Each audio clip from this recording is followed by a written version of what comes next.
बिस्मिल्लाहिर्रहमानिर्रहीम। स्टूडेंट्स, अब हम bank reconciliation I.Com part 1 question number 9 करेंगे। तो चलें क्वेश्चन को रीड करते हैं। इसमें कह रहा है prepare bank reconciliation statement with the help of the following information as on 31 December 2022। तो हम क्या करेंगे, सबसे पहले नेम ऑफ़ बिज़नेस अगर बताया होगा तो लिख लेंगे। बैंक रिकॉन्सिलेशन स्टेटमेंट का नाम लिखेंगे, एज ऑन 31 दिसंबर 2022 लिख लेंगे। तो जैसे कि पहले भी हमने डिस्कस किया क्वेश्चन में, सबसे पहले आपको बैलेंस बताया होता है, तो आप सबसे पहले बैलेंस लिखेंगे। तो ये बैलेंस क्वेश्चन के स्टार्ट पे बताया होता है या क्वेश्चन के एंड पे बताया होता है।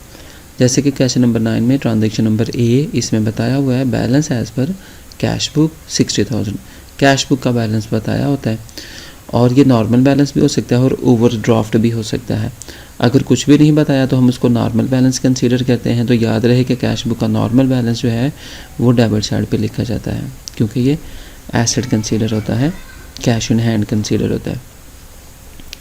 हम दूसरी ट्रांजेक्शन की तरफ जाएंगे।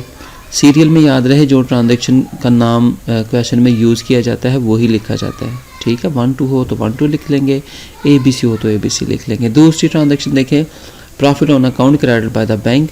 बैंक में हमने कैश डिपॉजिट करवाया हुआ तो हमें उस पर प्रॉफिट हुआ है, तो वो बैंक ने क्रेडिट किया है, तो ये हमारी इनकम है। इससे हमारा जो बैलेंस है वो इंक्रीज़ होगा।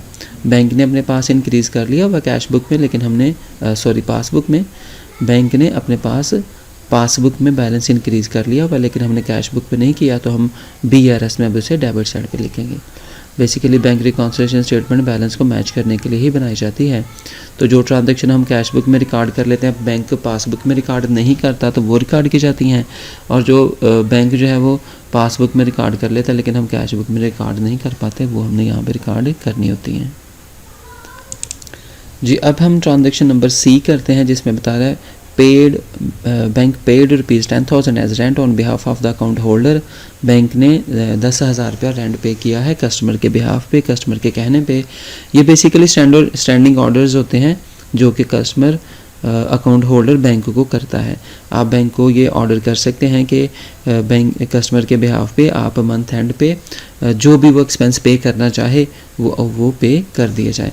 तो ये बैंक ने रेंट पे किया है अकाउंट होल्डर के बिहाफ पे, अकाउंट होल्डर के कहने पे। तो हम ट्रांजैक्शन का नंबर देंगे, ट्रांजैक्शन नंबर C जी। तो यहाँ पे एक टाइपिंग मिस्टेक थी, वो ठीक की गई है C वाली ट्रांजैक्शन में। तो C में रेंट पे किया गया था on behalf of account holder. तो ये इससे जो हमारा कैश बैलेंस है बैंक में वो कम होगा, और कैश बुक में भी हम अपना बैलेंस कम कर देंगे। तो ये हम क्रेडिट साइड पे ये अमाउंट लिखेंगे, क्योंकि ये एक एक्सपेंस पे किया गया और एक्सपेंस की वजह से बैलेंस कम होता है। इसके बाद हम D वाली ट्रांजैक्शन करेंगे। D ट्रांजैक्शन में बता रहा है bank collected dividend on shares, shares के ऊपर डिविडेंड मुनाफा कलेक्ट किया गया है बैंक की तरफ से। तो पॉसिबल है ये जो अकाउंट होल्डर है इसने शेयर्स और डिबेंचर्स परचेज़ किए हों, तो शेयर्स के ऊपर उसको डिविडेंड मिला है, तो डिविडेंड जो है वो कलेक्ट किया गया, ये मुनाफा है। इससे इस अकाउंट होल्डर का जो कैश बैलेंस है वो इंक्रीज़ होगा। बैलेंस इंक्रीज़ होगा तो हम डेबिट साइड पे लिखेंगे, ये इनकम है, इनकम डेबिट साइड पे हम लिखेंगे।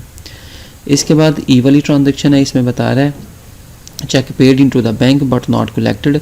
चेक बैंक में पे किया गया था लेकिन वो कलेक्ट नहीं हुआ। हमने डेटर से चेक रिसीव किया, बैंक में पे किया कि डेटर से कैश कलेक्ट करके हमारे अकाउंट में डिपॉजिट करवा दो, तो वो कलेक्ट नहीं हुआ। जब हम चेक कलेक्ट करते हैं ना डेटर से, तो हम फौरी तौर पर अपनी कैश बुक को इंक्रीज़ कर लेते हैं कि हमारा बैंक बैलेंस इंक्रीज़ होने वाला है, लेकिन एक्चुअली वो इंक्रीज़ नहीं हुआ। तो बैंकर कहता है हमें कि आप इसको दोबारा से क्रेडिट साइड पे लिखें, ठीक है। तो हम इसको क्रेडिट साइड पे लिख लेंगे ताकि हमारा और बैंक का बैलेंस आपस में मैच कर जाए। इसके बाद लास्ट ट्रांजैक्शन है F वाली। तो इसमें कह रहा है cheque issued but not presented to the bank for the payment. हमने क्रेडिटर को चेक इशू किया था, चेक इशू करते ही हमने अपनी कैश बुक में अपना बैलेंस कम कर लिया, लेकिन वो चेक बैंक में पेमेंट के लिए प्रेजेंट ही नहीं हुआ। तो जब बैंक से हम अपना बैलेंस मैच करेंगे तो बैंकर हमें बताएगा कि ये जो 6,000 का आपका चेक है ये अभी कैश नहीं हुआ, आप इसको दोबारा से डेबिट साइड पे लिख लें, आप अपना बैलेंस दोबारा से 6,000 के साथ इंक्रीज़ कर लें। तो हम वो इंक्रीज़ कर लेंगे। फिर हम क्या करेंगे, क्वेश्चन के एंड पे डेबिट साइड का टोटल करेंगे जो कि हमारे पास 74,000 आ रहा है, और क्रेडिट साइड का टोटल करेंगे जो कि 18,000 आ रहा है। हम इन दोनों का डिफरेंस देखेंगे जो कि 56,000 आ रहा है। तो ये 56,000 जो है ये क्रेडिट साइड पे लिखेंगे क्योंकि ये पहले ही शॉर्ट है। कितनी शॉर्ट है? 18,000 इसका टोटल आ रहा है और 56,000 से ये शॉर्ट है, ये हम लिखेंगे और दोनों साइड का टोटल हम इक्वलाइज करेंगे, डेबिट और क्रेडिट साइड का टोटल इक्वल कर देंगे। रिकॉन्सिलेशन के मानी ही इक्वल करना है, बराबर करना है, मिलाना है, बैलेंस को मैच करना है, बैलेंस को मिलाना होता है। तो जो इम्पोर्टेंट चीज़ है वो ये है कि जब हमने क्वेश्चन को शुरू किया था balance as per cash book लिखा था डेबिट साइड पे, और हम इसको मिलाएंगे balance as per passbook credit side के साथ। कैश बुक की डेबिट साइड इंक्रीज़ वाली साइड होती है, पासबुक की क्रेडिट साइड इंक्रीज़ वाली साइड होती है, ठीक है। तो ये बस याद रखें कि ऊपर अगर कैश बुक है तो नीचे बुक चेंज हो जाएगी, पासबुक आ जाएगा। ऊपर अगर डेबिट बैलेंस है तो नीचे क्रेडिट आ जाएगा। या ये याद रख ले कि जिस साइड पे बैलेंस लिखा जाता है ना, डेबिट हो या क्रेडिट हो, वो वाली साइड यहाँ पे मेंशन कर दी जाती है। उम्मीद है आपको समझ आई होगी। क्वेश्चन मेरा ये है कि इनकम किस साइड पे लिखते हैं और एक्सपेंस किस साइड पे लिखते हैं, BRS में लाजमी कमेंट बॉक्स में बताइएगा। बहुत शुक्रिया, अल्लाह हाफिज़।